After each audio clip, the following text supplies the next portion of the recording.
আসসালাম। স্যার আশা করি ভালো আছেন। জি আলহামদুলিল্লাহ ভালো আছি। স্যার আপনারা গতকালকে আমাদের রিসোর্ট বর্ণিবাসী রিসোর্ট আর কি এখানে এসেছেন, আপনার বিশাল একটা বহর নিয়ে এসেছেন। আপনারা গতকাল এবং আজকে 2 দিনে স্টে করেছেন স্যার। আমাদের এই 2 দিনে আমাদের রিসোর্টের সার্বিক পরিস্থিতি, আমাদের রিসোর্টের পরিবেশটা এবং আমাদের টোটাল সার্ভিসটা স্যার আপনাদের কেমন লেগেছে আমাদের দর্শকদের উদ্দেশ্যে যদি কিছু বলতেন স্যার প্লিজ।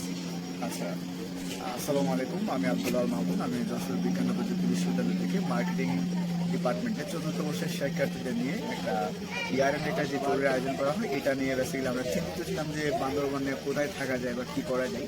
তো এই ক্ষেত্রে বেসিক্যালি আমরা যখন ফেসবুক বা সোশ্যাল মিডিয়াতে সার্চ করা শুরু করি, তখন আমরা দেখলাম যে খুব সুন্দর ভিউ এবং খুব সুন্দর তাদের কটেজগুলো সমৃদ্ধ কটেজ সমৃদ্ধ একটা রিসোর্টের আমরা খুঁজে পাই, যেটার নাম হচ্ছে বননিবাস ইকো রিসোর্ট।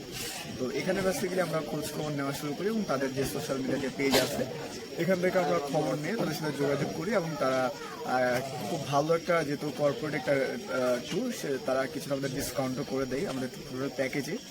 আমরা এখানে স্টে করে 2 রাত, খুব ভালো ছিল। তাদের ইন্টেরিয়রটাও খুব ভালো ছিল অ্যান্ড আদার্স যে ইকোসিস্টেম, এটাও খুব ইকো ফ্রেন্ডলি এবং হচ্ছে এনভায়রনমেন্ট ফ্রেন্ডলি। আরেকটা জিনিস, তাদের food quality is quite good and মনে হলো যে রিজনেবল প্রাইসের মধ্যে, বান্দরবানের মধ্যে এত ভালো টেস্ট এবং তাদের যে ফুড কোয়ালিটি ছিল এটা খুবই ভালো ছিল আর কি। আর তাদের আচার আচরণ বা তাদের ব্যবহার বা তারা আমাদেরকে চেক আউট করার পরেও মোটামুটি আমরা দীর্ঘ 5 থেকে 6 ঘন্টা এখানে স্টে করেছি, তাদের কোনো কমপ্লেন ছিল না। আমরা তাদের সুইমিং পুল ইউজ করেছি, তাদের লবি ইউজ করেছি, তাদের কোনো কমপ্লেন ছিল না অ্যান্ড তাদের বিহেভিয়ার অ্যান্ড তাদের যে হসপিটালিটি ছিল খুবই অ্যামেজিং ছিল। Thank you. অসংখ্য ধন্যবাদ স্যার। আগামীতেও আপনারা আমাদের এই রিসোর্টে আসবেন এই প্রত্যাশা এবং আমাদের জন্য দোয়া করবেন স্যার। হ্যাঁ অবশ্যই। আসসালামু আলাইকুম।